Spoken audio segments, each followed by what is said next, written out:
Cornish pasty. Now, for those of you who do not have a mixer at home, let's do it the old-fashioned way, shall we? We're going to mix this dough by hand. Right, start with flour in the bowl. We're going to add the suet. We're going to add a little pinch of salt. I'm going to add all this margarine straight in there with the water. And now it's a case of getting in there with a spoon.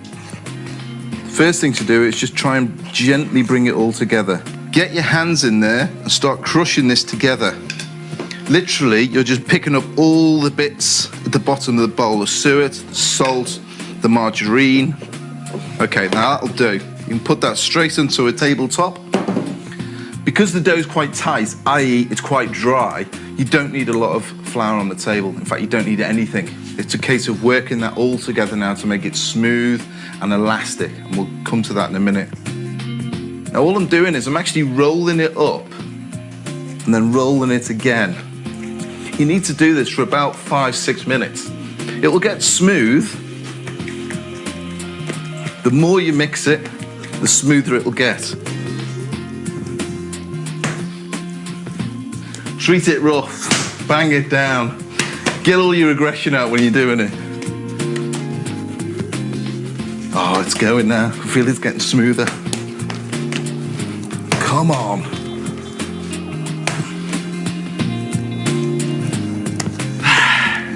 Five minutes. You see how smooth and glossy that is? The margarine's been worked in there. The suet's been worked in there. Now this dough has to go in a chiller. So pop it in the fridge just for about half an hour, just to chill that dough down. Okay, this is the dough that's been relaxed in the fridge. So what's happened is the margarine has chilled down, it's stiffened up slightly, so the dough is quite tight, and that's perfect consistency for making a Cornish pasty. Now I'm gonna get 4 from this. Once you've got the 4 pieces, roll each piece out into a disc. It's best to use a rolling pin. Start from the middle, go up, middle, down, and again up and down. And try and get it as round as you possibly can. So you're taking it to 10-inch wide, and it's ready to take the filling. Skirt of beef, a good handful of potato as well, less of swede, and less again of onion. The onion's quite strong, so you don't need to add too much of that to it. Blend these together. That's ready then to go in your pasty.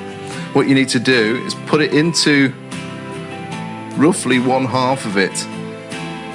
Okay, season, pepper, and salt, plenty of salt. Perfectly seasoned, great ingredients, great dough. Now we're gonna fold this over. Make sure that they join together to form a semicircle. Just push them down with your fingers, like so. Nice and neat. Now that is sealed. It's not finished, because now we have to crimp. This is the fun bit. Basically, I'm pushing my finger in and then twisting the dough over so it's overlapping on itself to tighten itself up. And at the end, I'm just going to tuck that under.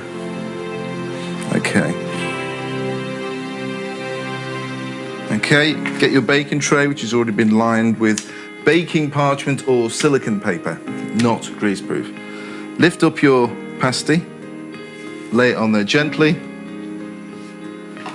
Egg wash, which is basically just an egg being whisked together with a fork, and then gently brush your Cornish pasty. This will give it a lovely, glossy, golden brown shine when it comes out of the oven.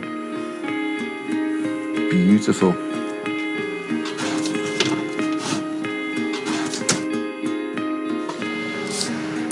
Look at those pasties. Quite hard, which they should be, but that will soften up over the next half an hour as they cool down. It's golden brown. All the meats inside will be stewed and steamed and beautifully tender. Can't wait.